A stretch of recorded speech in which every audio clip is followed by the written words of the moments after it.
نحمدہ ونصلی علی رسولہ الکریم، اما بعد۔ ہمارا آج کا سبق سورہ آل عمران کی آیات 75 اور 76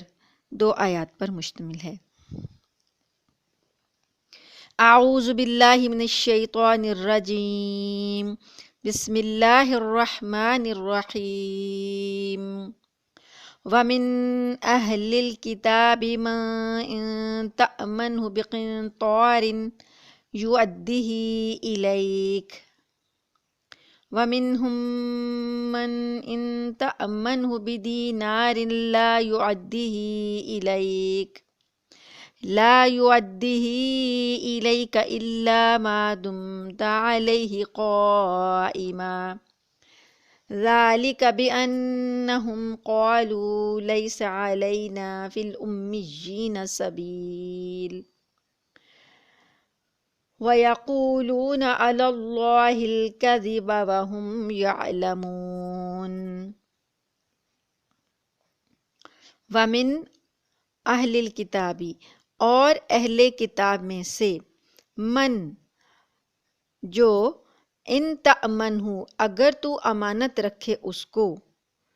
اگر تو امین بنائے اس کو، بقنطار ڈھیر مال کا یعنی ایک ڈھیر، یؤدیہ وہ ادا کر دے گا اس کو، الیک آپ کی طرف۔ اہل کتاب میں سے کوئی تو ایسا شخص ہے کہ اگر اسے ڈھیروں مال بھی امانت رکھوایا جائے تو وہ اس کو آپ کو ادا کر دے گا۔ وَمِنْهُمْ، اور ان میں سے، من کوئی ایسا بھی ہے، ان تأمنہ اگر تو اس کو امین بنائے، اگر تو اس کو امانت دے، بدینار ایک دینار کی، لا یؤدیہ نہیں وہ ادا کرے گا اس کو، الیک آپ کو واپس یعنی نہیں کرے گا۔ ایک دینار بھی کسی اس کو دے دیا جائے، یعنی وہ کچھ لوگ اتنے بے ایمان ہیں کہ ان کو وہ ایک دینار بھی آپ کو واپس نہیں کریں گے، الا سوائے اس کے یہ کہ ما دمتا کہ تم رہو علیہ اس پر، قائمہ کھڑے، یعنی کہ جب تک تم اس کے سر پہ نہیں کھڑے رہو گے وہ واپس نہیں کرے گا۔ الا ما دمتا مگر یہ کہ جب تک تم رہو علیہ اس پر، قائمہ کھڑے، اس کے سر پہ کھڑے رہو تو وہ ادا کرے گا۔ یعنی اہل کتاب میں اللہ پاک نے جہاں ان کے پہلے ان کی عیوب گنوائے اور ان کے بارے میں ان کی خیانت اور ان کی تحریفات اور ان کی جو برائیاں ہیں وہ گنوائیں، ان میں سے اب اللہ پاک نے یہ کہا کہ کچھ لوگ اچھے بھی ہیں ان میں کچھ لوگ ایسے بھی ہیں جو بڑے امین ہیں، امانت کا حق ادا کرنے والے ہیں۔ تو جب وہ اچھے ہیں، مال کے طور پر امانت کا حق ادا کرنے والے ہیں، تو ظاہر ہے وہ پھر کتاب میں تحریف تو نہیں کرتے ہوں گے، وہ کتاب کی امانت کا حق بھی ادا کرتے ہوں گے۔ تو کچھ خوبی رکھنے والے لوگ بھی موجود ہیں، اللہ پاک نے ان کا ذکر کیا کہ وہ، لیکن ہیں وہ لوگ تھوڑے۔ تو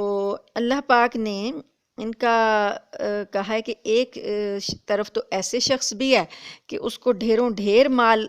رکھوا دو تو وہ واپس کر دیتا ہے ایمانداری کے ساتھ، اور دوسری طرف ایسا شخص بھی موجود ہے ان میں کہ وہ ایک دینار بھی جو ہے وہ واپس کرنے کا روادار نہیں ہے، اور ایک دینار بھی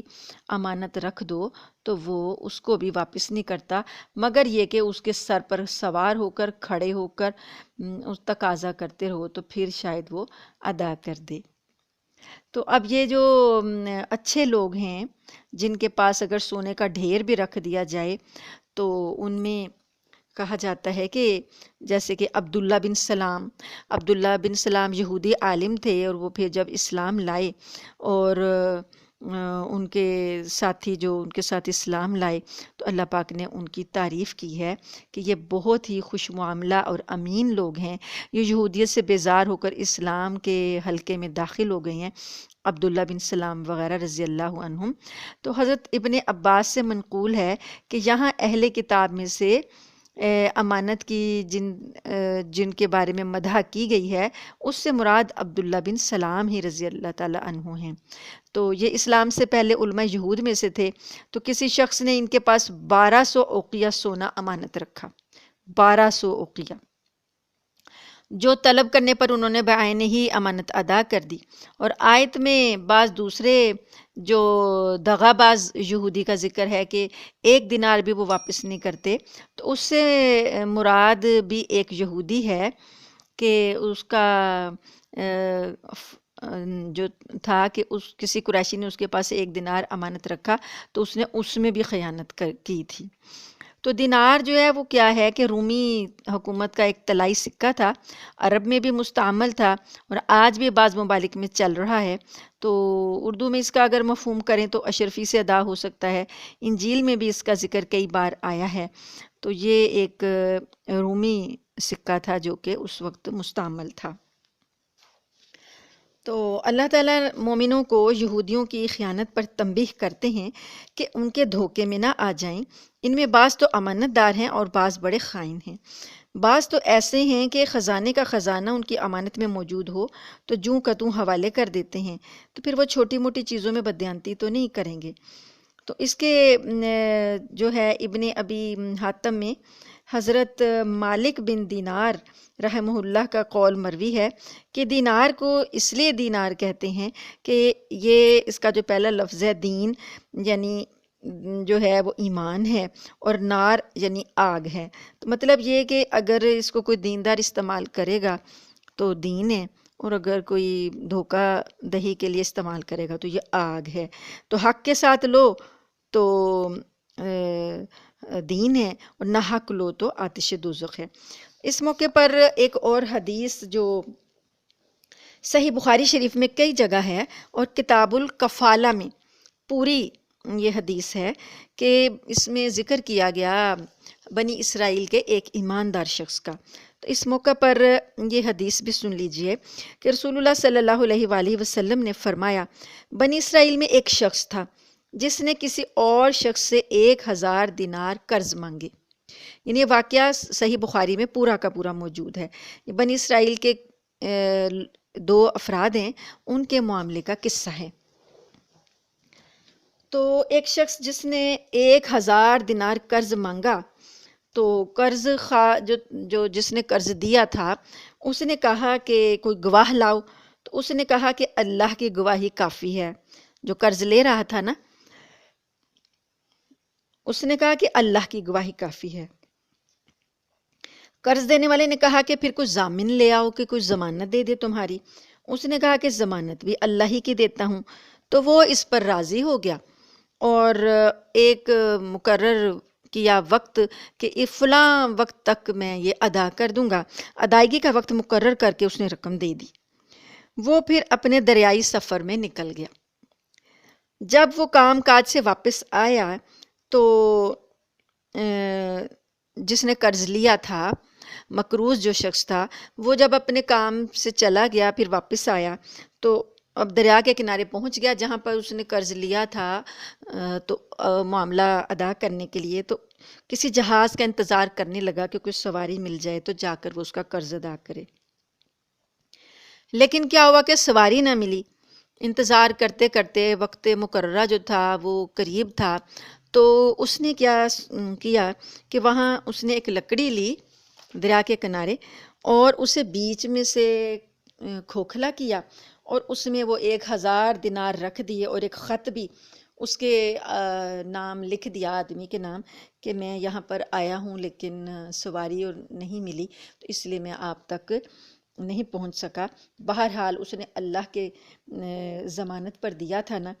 تو اس نے پھر یہی کیا کہ لکڑی کا منہ بند کیا اور اسے دریا میں ڈال دیا اور اللہ تعالیٰ سے یہ کہا کہ اے اللہ، تو بخوبی جانتا ہے کہ میں نے فلاں شخص سے 1000 دینار قرض لیے تھے تیری شہادت پر اور تیری ضمانت پر، اور اس نے بھی خوش ہو کر مجھے دے دیے تھے کہ اللہ تعالیٰ ضامن ہے، اللہ تعالیٰ شاہد ہے۔ تو اب میں نے ہر چند کشتی ڈھونڈی ہے لیکن کہ اس کا حق جو ہے مدت کے اندر ہی ادا کر دوں، لیکن نہیں ملی۔ اب میں عاجز آ کر تجھ پر بھروسہ کر کے میں اسے دریا میں ڈال دیتا ہوں، تو اسے اس تک پہنچا دے۔ اب یہ اس نے دعا کی اور لکڑی کو سمندر میں ڈال دیا اور چلا گیا۔ لکڑی پانی میں ڈوب گئی، لیکن یہ پھر بھی اسے تلاش کرتا رہا ہے۔ لکڑی کے اندر بھی اس نے پیسے بھیج دیے، لیکن اسے تلاش بھی وہ کرتا رہا کہ کوئی سواری ملے تو جائے اور جا کر اس کا حق ادا کر آئے۔ ادھر کیا ہوا، جو قرض خواہ تھا جس نے قرض دیا تھا، وہ شخص دریا کے کنارے آیا کہ شاید مقروض کسی کشتی میں سوار ہو کر اس کی رقم لے کر آ رہا ہو۔ وہ اس کے دوسرے کنارے پر تھا، تو اس نے سوچا کہ شاید وہ آدمی آ جائے کشتی میں بیٹھ کر، کیونکہ مدت پوری ہو گئی ہے۔ وہ ادھر جب دیکھا کہ کوئی کشتی نہیں آئی تو پھر وہ واپس جانے لگا، تو اسے ایک راستے میں لکڑی کنارے پر پڑی ہوئی ملی۔ اس نے یہ سمجھ کر اٹھا لیا کہ جلانے کے کام آ جائے گی، تو گھر لے آیا۔ وہ گھر جا کر اس نے اس کو جب چیرا تو مال اور خط دونوں جو ہیں وہ نکل آئے اس میں سے۔ کچھ دنوں بعد قرض دینے والا شخص آیا اور کہا کہ اللہ تعالیٰ جانتا ہے کہ میں نے تمہارے لیے بہت کوشش کی کہ کچھ سواری ملے تو آپ کے پاس آؤں اور مدت گزرنے سے پہلے ہی آپ کا قرض ادا کر دوں، لیکن کوئی سواری نہ ملی، اس لیے مجھے دیر لگ گئی۔ تو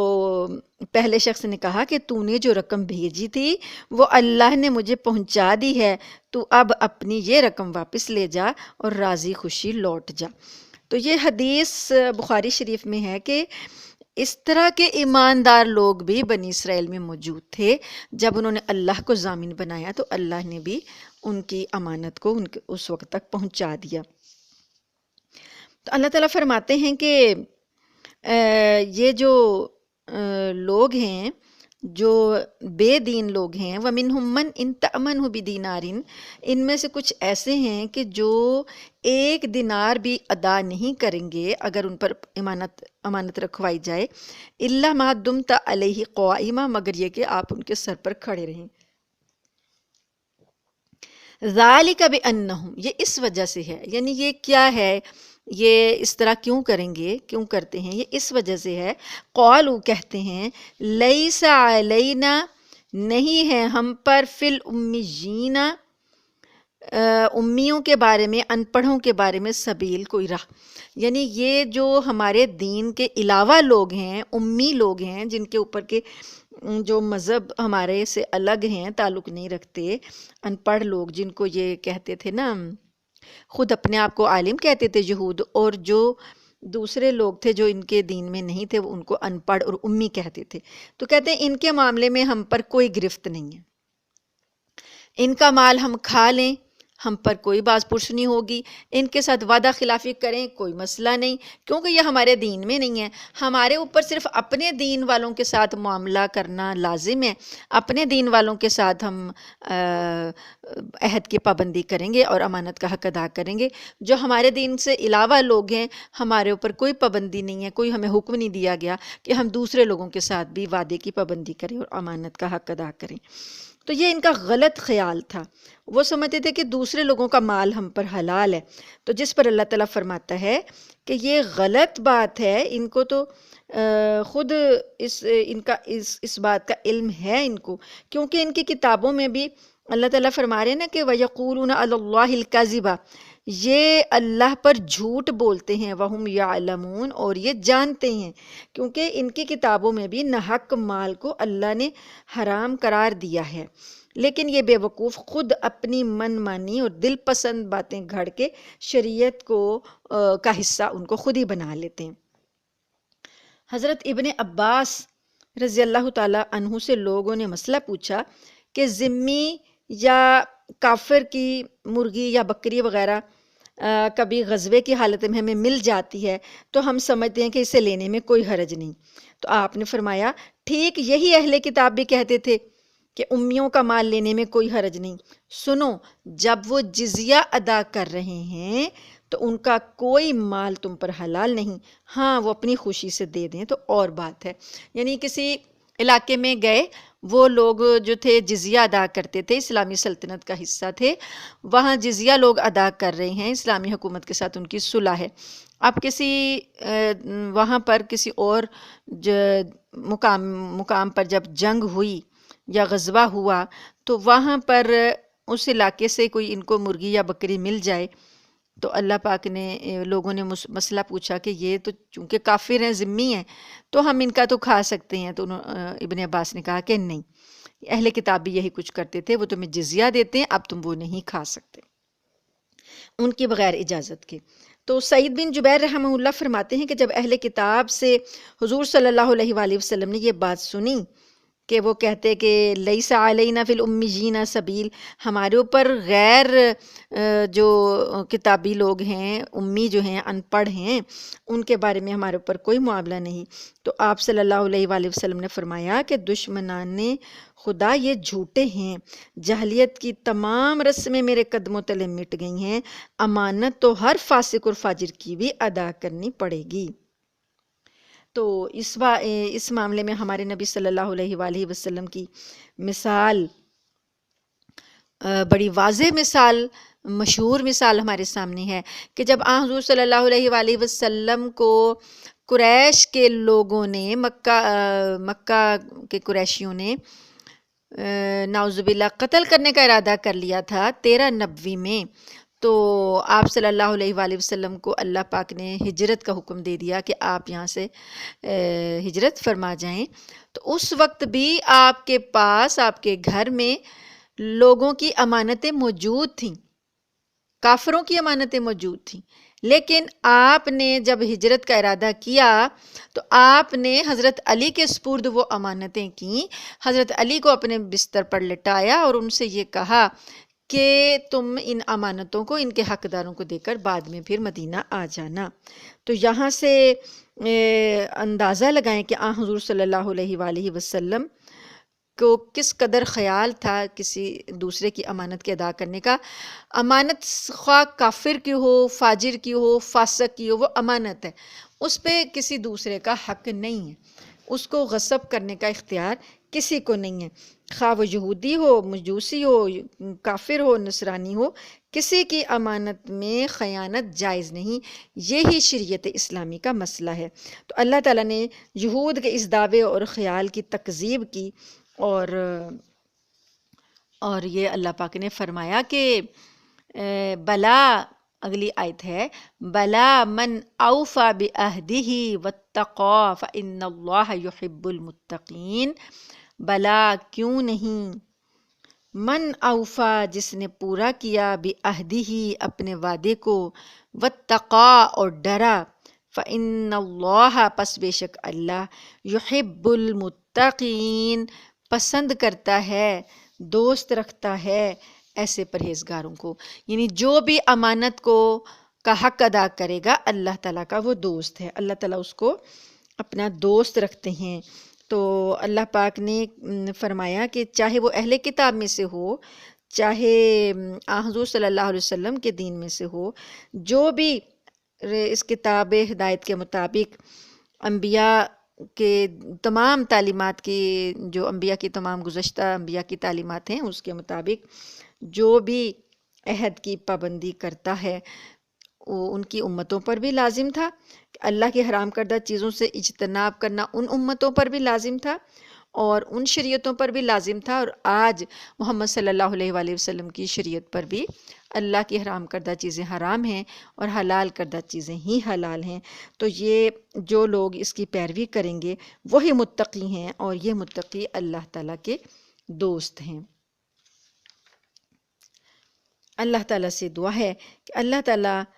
ہم کو اپنے متقی بندوں میں شامل فرما لیں اور ہم کو اپنا ہر چھوٹا اور بڑا عہد پورا کرنے کی توفیق عطا فرمائیں۔ وآخر دعوانا ان الحمد للہ رب العالمین۔